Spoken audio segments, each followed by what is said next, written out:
1장. 저녁 10시 20분의 주방. 디지털 시계의 숫자가 무심하게 22시 20분을 가리키고 있었다. 지하철 2호선의 숨막히는 만원 전철을 견디고 다시 마을 버스에 몸을 싣고 동네 어귀의 가파른 언덕길을 걸어 올라와 현관문을 열었을 때 미선 54세를 맞이한 것은 따뜻한 온기가 아니었다. 거실 한복판을 날카롭게 찢는 고함이었다. 밥도 안 해놓고 뭐 하다가 이제 기어들어와. 사람이 최소한의 도리는 하고 살아야 할 거 아니야. 남편 박성태의 목소리였다. 미선이 구두를 벗기도 전에 쏘아붙인 마른 송곳처럼 가슴에 박혔다. 거실 소파에는 남편 성태뿐만 아니라 시어머니 조 여사 그리고 시누이 박효진까지 나란히 앉아있었다. 세 사람의 시선이 일제히 현관에 선 미선에게 쏠렸다. 환영이나 걱정의 기색은 눈 씻고 찾아볼 수 없었다. 그저 먹이를 기다리는 맹수처럼 혹은 당연한 권리를 침해당한 채권자처럼 싸늘하고 오만한 눈빛들이었다. 에휴, 내 팔자야.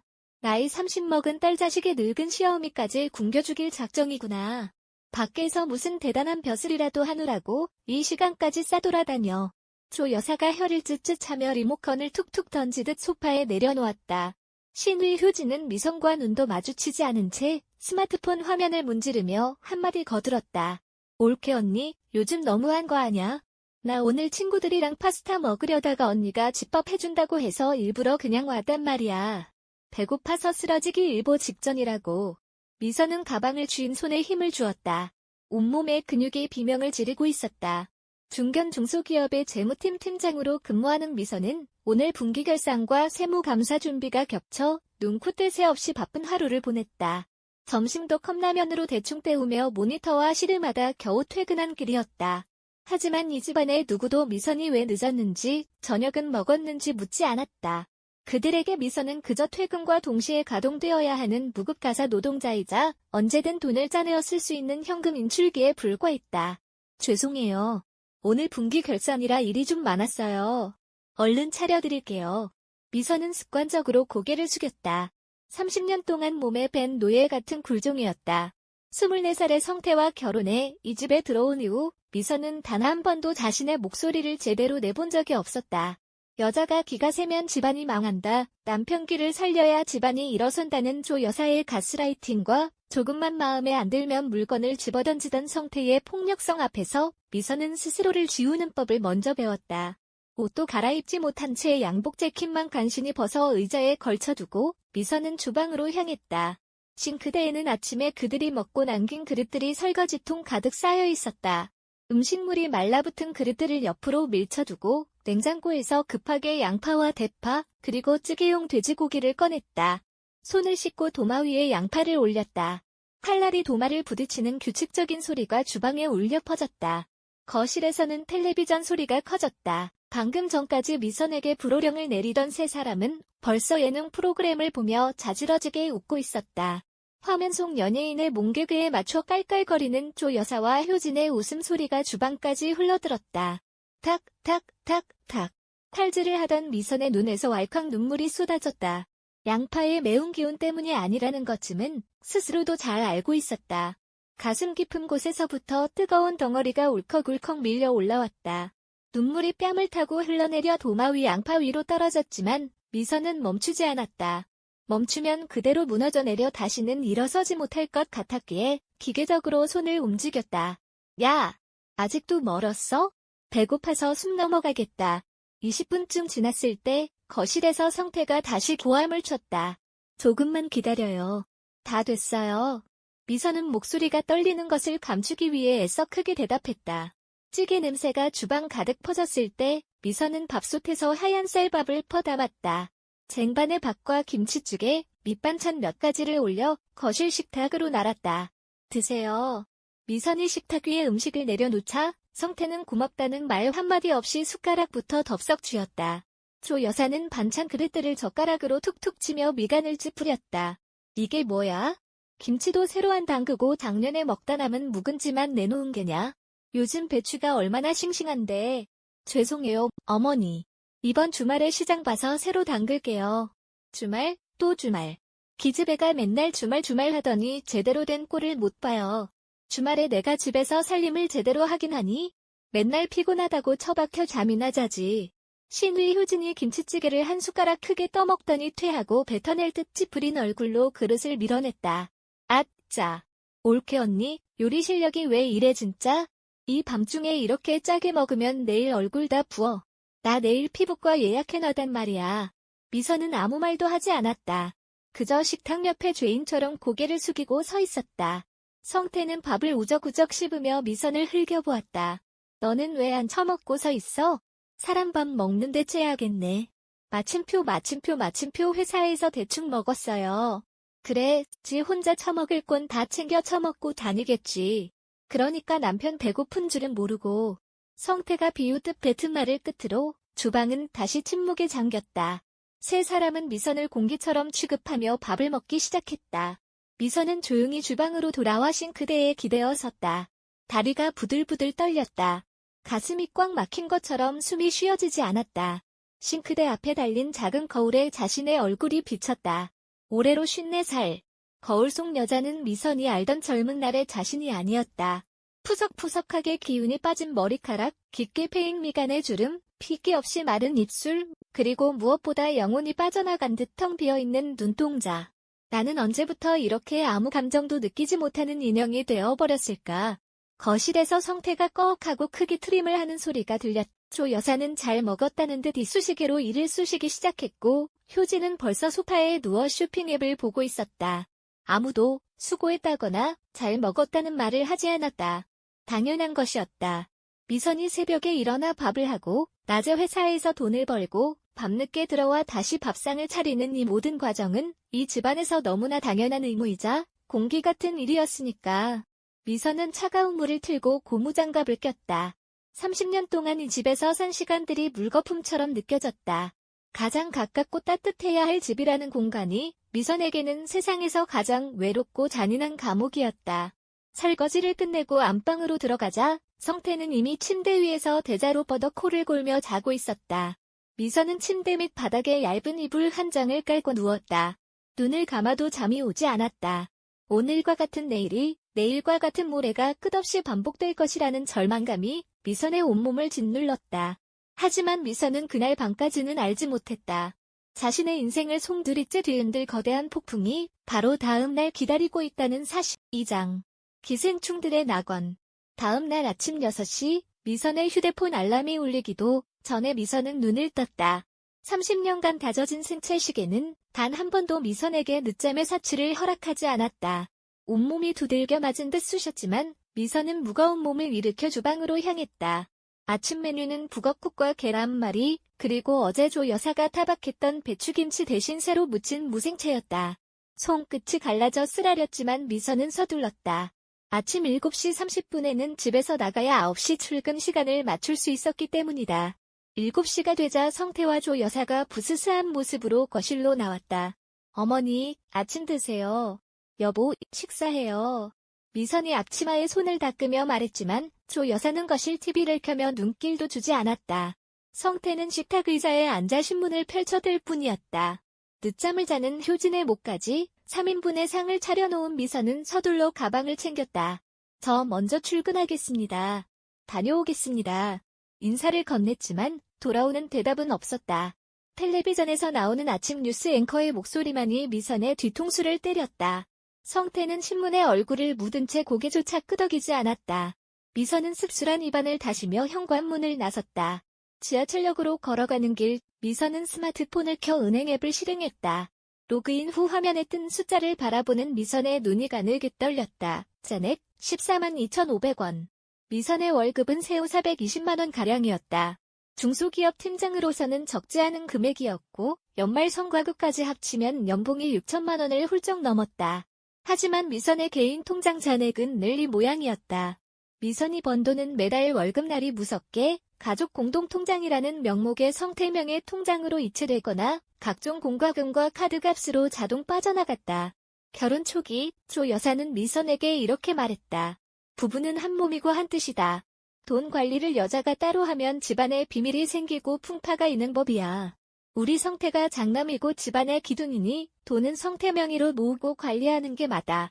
철없던 시절의 미선은 그 말이 시어머니의 내리사랑이자 가족의 화목을 위한 정답인 줄 알았다.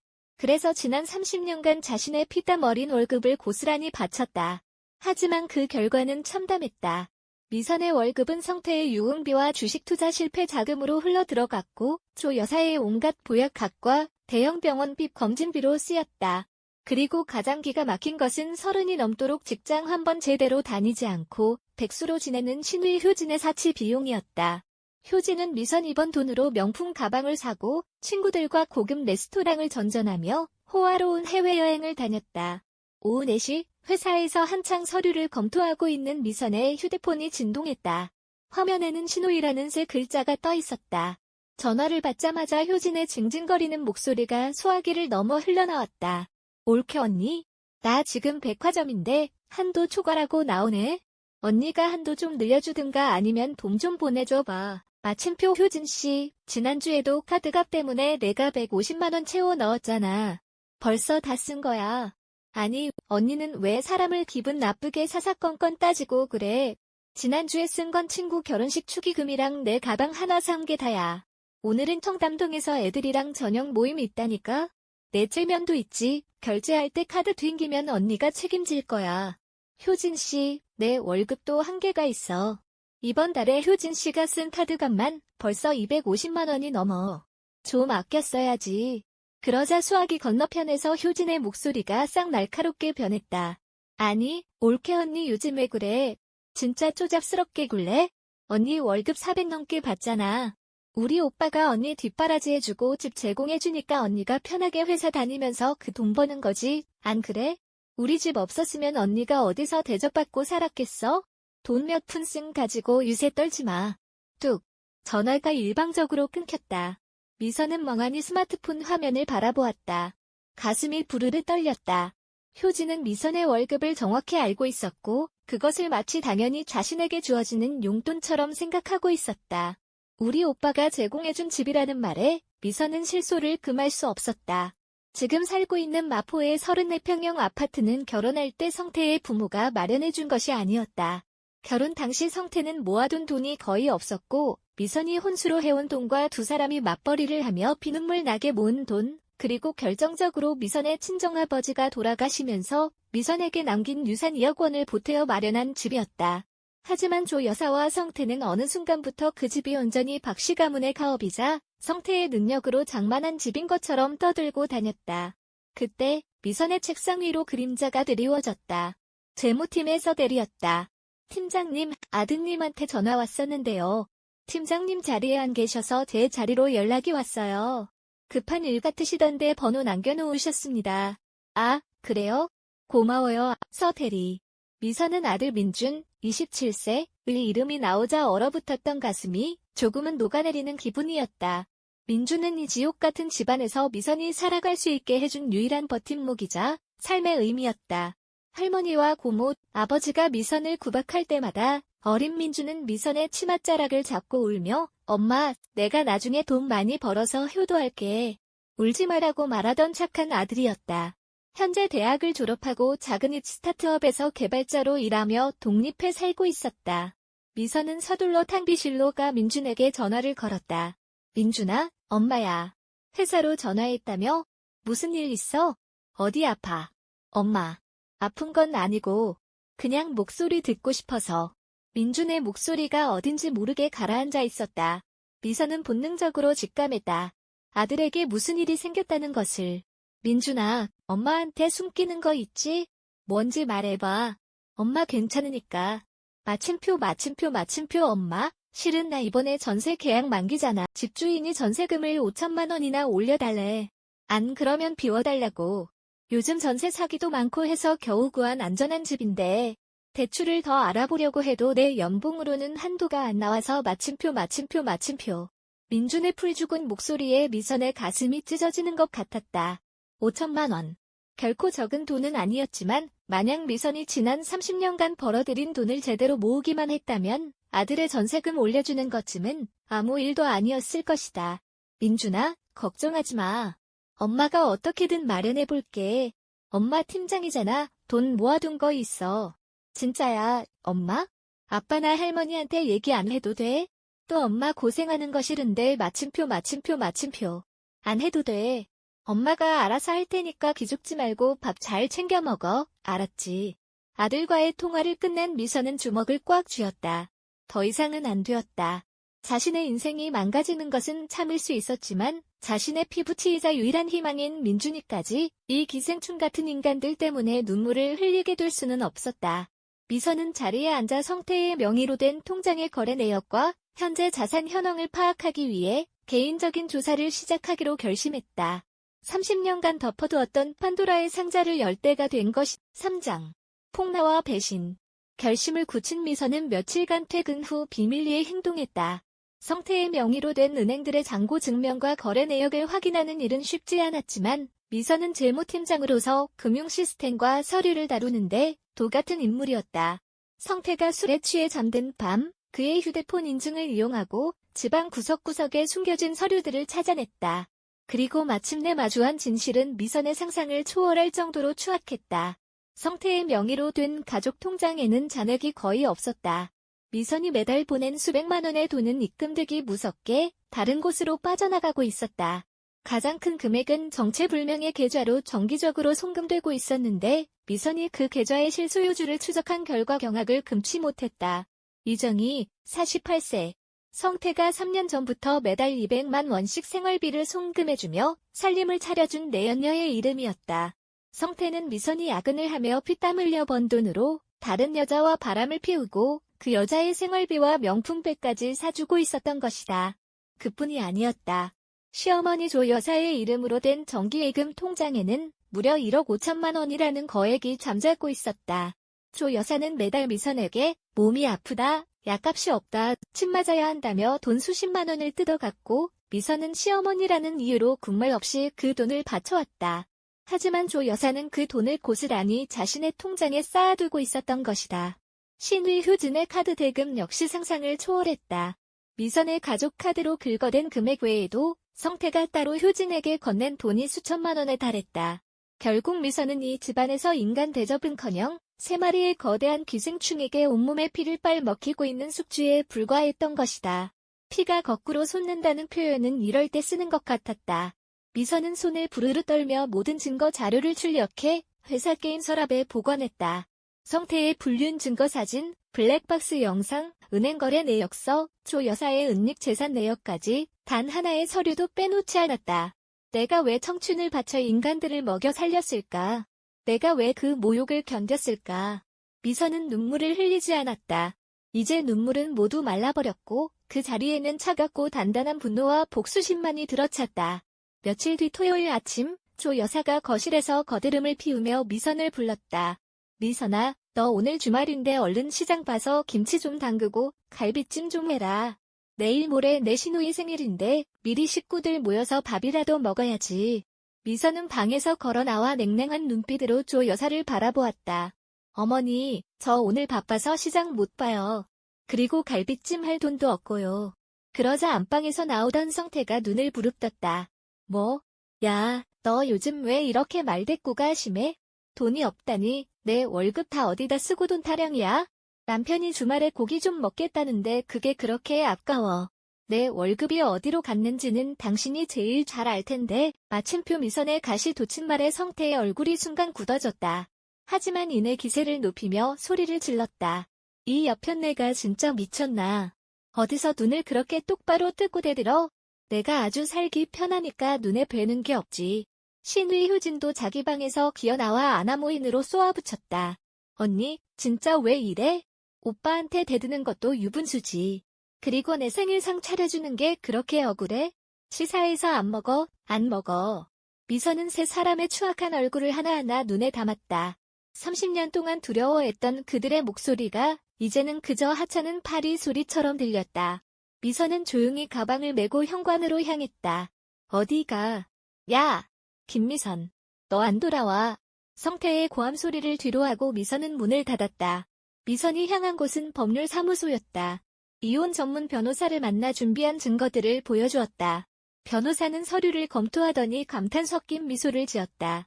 김미선 씨, 증거가 너무 완벽합니다. 남편분의 유책 사료가 명확하고 재산 은닉 및 유용 정황이 확실해서 이혼 소송은 물론이고 위자료 청구도 최고 액수로 가능합니다. 그리고 가장 중요한 것. 지금 살고 계신 아파트 말입니다. 변호사가 서류 한 장을 짚었다. 이 아파트, 결혼 후 두 분이 공동으로 형성한 재산이긴 하지만 김미선 씨의 친정 유산 2억 원이 들어간 기여도가 확실하게 입증됩니다. 게다가 지난 30년간 남편분은 소득의 대부분을 탕진하거나 유흥비, 내연녀에게 썼고 실질적인 주택 대출금 상환과 생활비는 모두 미선 씨의 급여 계좌에서 나갔습니다. 재산 분할에서 최소 70% 이상, 어쩌면 아파트 소유권 자체를 미선 씨가 가져올 수 있습니다. 미선의 입꼬리가 살짝 올라갔다. 변호사님, 소송 진행해주세요. 그리고 한 가지 더 부탁드릴 게 있습니다. 말씀하시죠. 그 인간들이 전혀 눈치채지 못하게 진행해주세요. 가장 완벽한 타이밍에 가장 처절하게 무너뜨릴 수 있도록요. 미선은 변호사 사무실을 나오며 하늘을 올려다보았다. 바람이 시원했다. 30년 만에 처음으로 가슴이 뻥 뚫리는 기분이었다. 사장. 반격에서 막. 이후 한 달 동안 미선은 철저하게 가면을 쓰고 살았다. 집에서는 여전히 고개를 숙였고 성태의 폭언과 조 여사의 구박을 묵묵히 받아들였다. 효진이 카드를 긁어도 아무 말 없이 결제해 주었다. 그들이 미선을 향해 요즘 정신을 좀 차렸네, 진작 이래야지라며 비아냥거릴 때마다 미선은 속으로 칼을 갈았다. 기생충들이 안심하고 숙주의 피를 빠는 동안 숙주는 기생충들을 단번에 박멸할 독약을 준비하고 있었다. 미선은 먼저 아들 민준이를 만났다. 민준이의 자취방 근처 조용한 카페에서 미선은 아들에게 자신의 결심을 전했다. 민준아, 엄마 아빠랑 이혼할 거야. 민준은 놀란 눈으로 엄마를 바라보았지만 이내 고개를 끄덕였다. 마침표 엄마, 잘 생각했어. 사실 나 어릴 때부터 엄마가 할머니랑 아빠한테 당하는 거 보면서 너무 가슴 아팠어. 내가 빨리 성공해서 엄마 데리고 나오고 싶었는데 늦어서 미안해. 아니야, 민준아.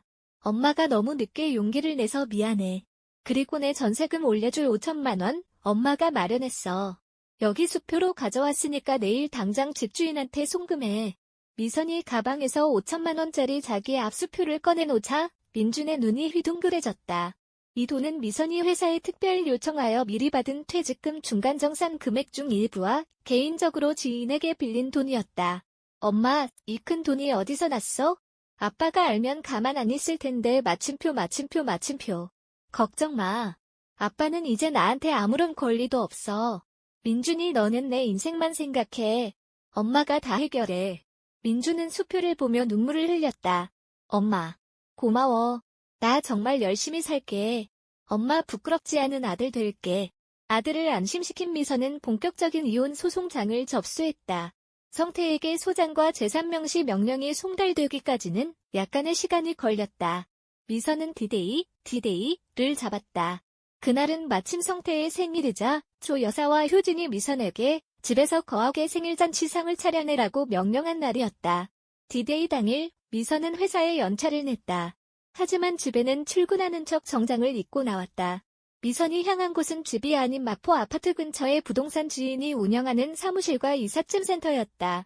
미선은 이미 법원으로부터 아파트에 대한 처분금지 가처분 신청을 승인받은 상태였고 소송과 동시에 집의 명의와 관련된 모든 서류적 조치를 끝내놓은 상태였다.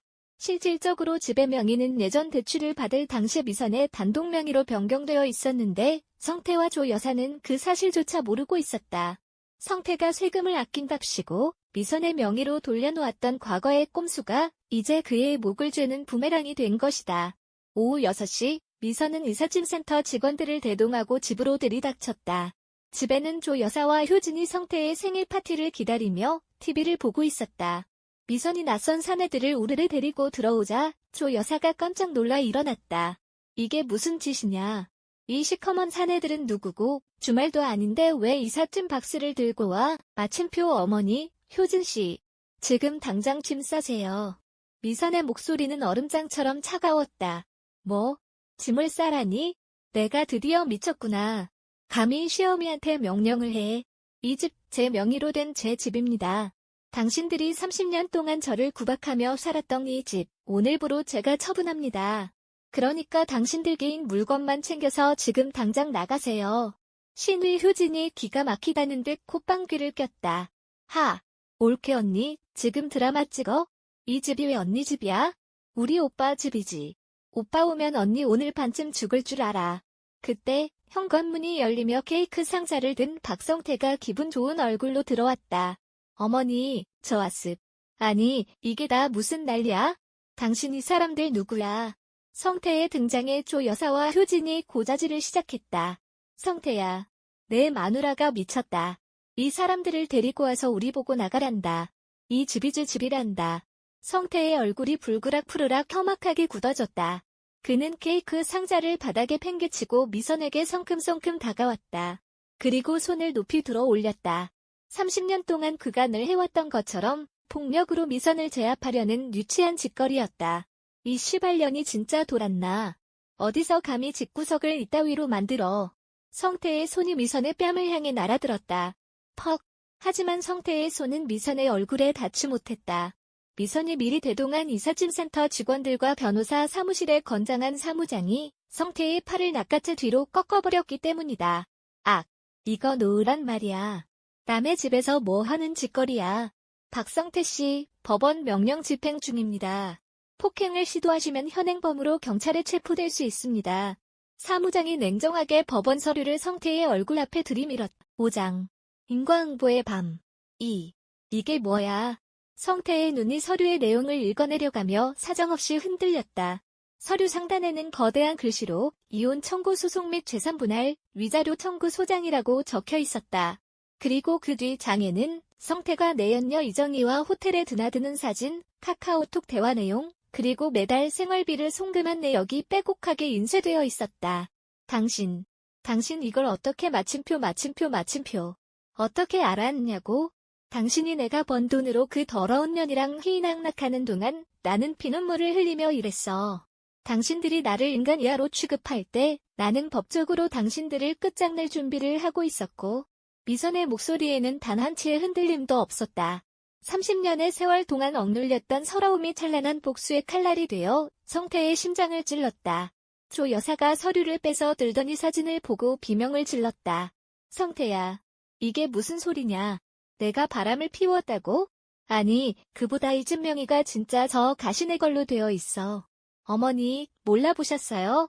이 집 살 때 제 친정 유산 2억 원이 들어갔고 성태 씨가 세금 피하겠다고 10년 전에 제 명의로 완전히 돌려놓았잖아요.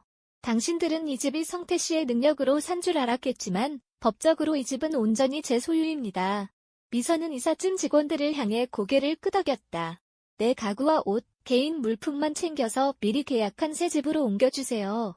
그리고 여기 세 사람이 가구에 손대지 못하게 하시고 본인들 옷가지와 개인 짐만 가방에 싸서 내보내주세요. 야! 김미선, 너 진짜 이럴래? 내가 잘못했어. 내가 잠시 미쳤었나 봐. 한 번만 용서해줘. 성태가 무릎을 꿇으며 미선의 바지가랑이를 잡으려 했다. 30년 권력의 역전이 일어나는 순간이었다. 늘 당당하고 폭력적이었던 남자가 한순간에 찌질한 패배자로 전락해 구걸하는 모습은 애처롭기보다 역겨웠다. 용서? 당신 입에서 그런 말이 나와? 당신이 내 딸기를 때리고 폭언을 퍼부을 때, 내 월급으로 내 여동생 명품 백 사주고, 내 엄마 보약 지어줄 때, 내 아들 전세금 없어 눈물 흘릴 때 당신들은 어디서 뭘 하고 있었는데. 미선은 성태의 손을 차갑게 뿌리쳤다. 신의 효진은 상황 파악이 끝났는지 얼굴이 하얗게 질려 미선의 팔을 붙잡았다. 올케 언니. 아니, 형님. 제가 잘못했어요. 저 언니 월급 없으면 당장 카드값도 못 내고 신용불량자 돼요. 제발 한 번만 봐주세요. 네. 효진씨, 내 나이가 32이야. 사지 멀쩡하니까 내일부터 당장 공장이라도 나가서 내 돈 벌어내 카드값 갚아. 더 이상 내 돈으로 호사 누릴 생각 마. 조 여사는 바닥에 주저앉아 대성통곡을 하기 시작했다. 아이고 동네 사람들아. 며느리가 시어미를 길바닥에 내쫓는다. 천하의 불효막심한 년이 여기 있다. 어머니, 마음껏 우세요. 그리고 어머니 통장에 잠자고 있는 1억 5천만 원 예금 있으시잖아요? 그 돈이면 두 자식 데리고 어디 변두리 빌라 전세라도 얻으실 수 있으니까 걱정 마세요. 아, 참. 그 돈도 원래는 내 월급에서 나간 거니까 재산 분할할 때 내가 철저하게 환수할 테지만요. 조 여사의 통곡이 뚝 끊겼다. 그녀는 미선이 자신의 비밀 통장까지 알고 있다는 사실에 사시나무 떨듯 떨었다. 20분 후 상황은 완벽하게 정리되었다. 미선이 가져갈 짐들이 이사 트럭에 실렸고 성태와 조 여사, 효진은 본인들의 옷가지가 담긴 가방 몇 개만을 든 채 거실 맨바닥에 덩그러니 남겨졌다. 미선은 아파트 현관문 도어락의 비밀번호를 그들이 보는 앞에서 바꾸어 버렸다. 오늘 밤은 여기서 자든지 말든지 마음대로 해. 어차피 이 집 일주일 뒤에 매매 잔금 치르고 새 주인 들어오니까 그 전까지 이 집 비워. 미선은 가방을 메고 현관문을 나섰다.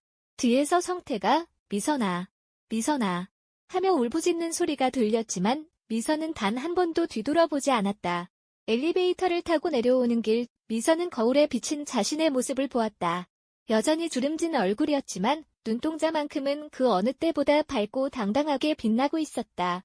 30년 동안 채워져 있던 노예의 사슬이 마침내 끊어진 밤이었다. 6장. 홀로서기, 새로운 시작. 이혼 소송은 미선의 완벽한 승리로 끝났다. 법원은 박성태의 외도와 경제적 유증, 그리고 정신적, 신체적 폭력을 모두 인정하여 미선에게 5천만 원의 위자료를 지급하라고 판결했다. 또한 재산 분할에서도 미선의 기여도를 80% 이상 인정하여 마포 아파트 매각 대금의 대부분이 미선에게 돌아왔다. 성태는 내연녀에게 준 돈과 조 여사의 은닉 재산까지 탈탈 털려 소송 비용조차 감당하지 못하는 처지가 되었다. 신의 효진은 결국 카드값을 갚지 못해 신용불량자가 되었고 철이들 나이에 뒤늦게 편의점 야간 알바를 전전하며 생활고에 시달리게 되었다. 조 여사는 스트레스로 마비 증세가 병원 신세를 지게 되었지만 이제 그녀의 병원비를 대줄 호구 같은 며느리는 세상에 없었다. 성태는 내연녀에게도 버림받은 채 변두리의 보증금 500만 원짜리 단칸방에서 매일 술로 세월을 보내는 신세가 되었다. 한편 미선은 마포 아파트를 정리한 돈으로 아들 민준이의 전세금을 완전히 해결해주고 자신을 위한 작은 아담한 24평형 아파트를 마련했다. 혼자만의 공간에서 맞이하는 첫날 아침, 미선은 눈물을 흘렸다. 그것은 슬픔의 눈물이 아닌 온전한 자유와 해방감의 눈물이었다. 미선은 회사 생활도 정리하기로 마음먹었다. 30년간 재무팀에서 인간의 추악한 돈 계산만 보며 살아온 삶에 회의감이 들었기 때문이다. 미선은 평소 관심이 있었던 심리상담 공부를 본격적으로 시작했다. 자신이 겪었던 가정폭력과 가스라이팅, 그리고 삶의 아픔을 가진 다른 여성들을 돕고 싶다는 새로운 꿈이 생겼기 때문이다. 55의 나이에 미선은 대학원에 진학했다. 주변에서는 그 나이에 무슨 공부냐, 은퇴하고 편하게 쉬지 왜 사서 고생이냐라고 말했지만 미선에게는 지금 이 순간의 인생에서 가장 젊고 활기찬 날이었다. 낮에는 공부하고 밤에는 상담 사례를 연구하며 미선은 무서운 속도로 자격증을 취득했다. 그리고 4년 뒤 미선의 나이 60살이 되었다. 미선은 서울 시내 한복판에 하늘심리상담소라는 작은 사무실을 열었다.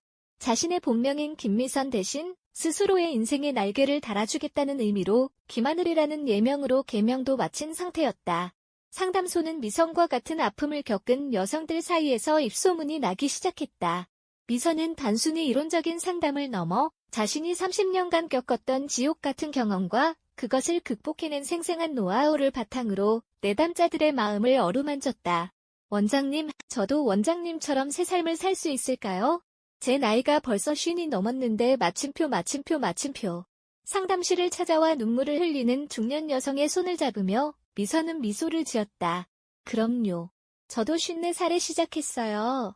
나이는 숫자에 불과하다는 말, 진부하지만 사실이에요. 중요한 건 지금 이 순간 내가 나를 위해 어떤 선택을 하느냐입니다. 당신은 짐이 아니에요.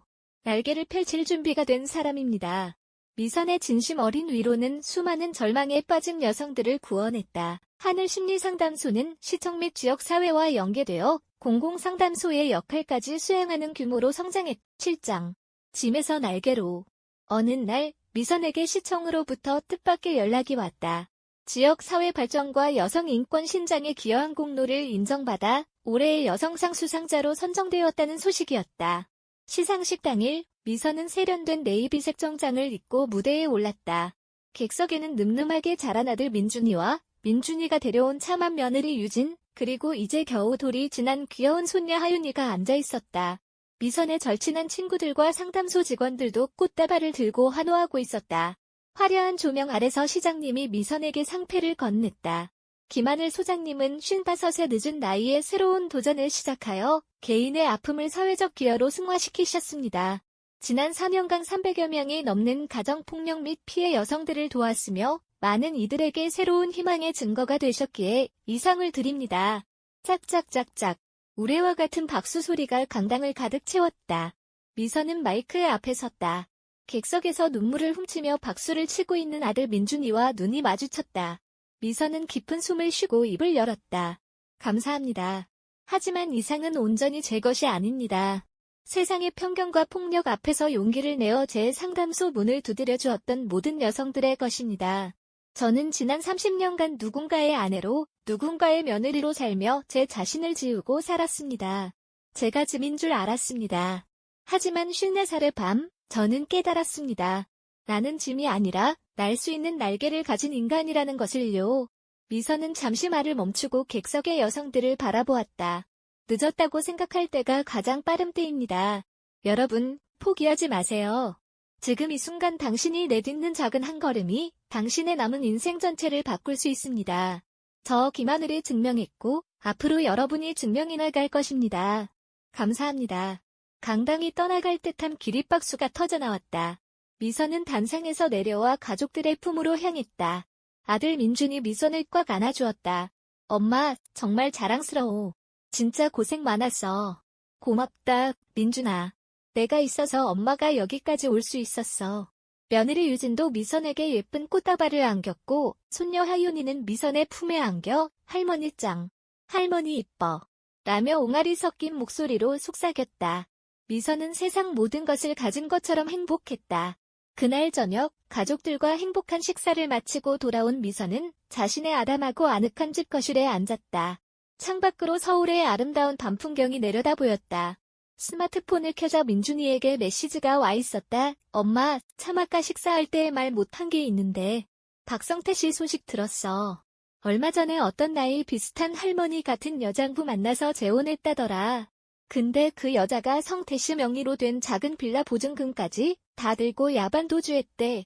지금 길거리 나앉게 생겨서 민준이 나한테까지 연락 왔길래 내가 번호 차단해버렸어. 엄마 혹시 마음 쓰일까봐 얘기 안 하려다가 그냥 알고는 있으라고. 미선은 메시지를 읽고 조용히 미소 지었다. 마침표 과거 같았으면 가슴이 덜컥 내려앉거나 분노가 치밀었을 테지만 이제는 정말 아무런 감정도 들지 않았다. 길가의 돌멩이 소식을 들은 것처럼 덤덤했다. 인과응보. 그들은 자신들이 심은 추악한 씨앗의 열매를 거둔 것뿐이었다.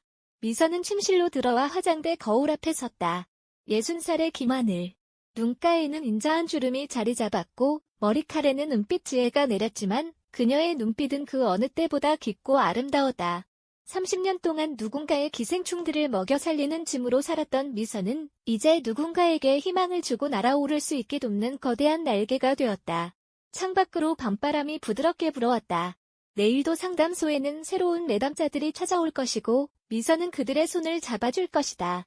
새로운 삶, 온전한 나 자신으로 살아가는 이 여정은 앞으로도 계속될 것이다. 미선은 행복한 미소를 지으며 깊고 편안한 잠자리에 들었다. 그녀의 내일은 오늘보다 더 눈부시게 빛날 것이 분명했다.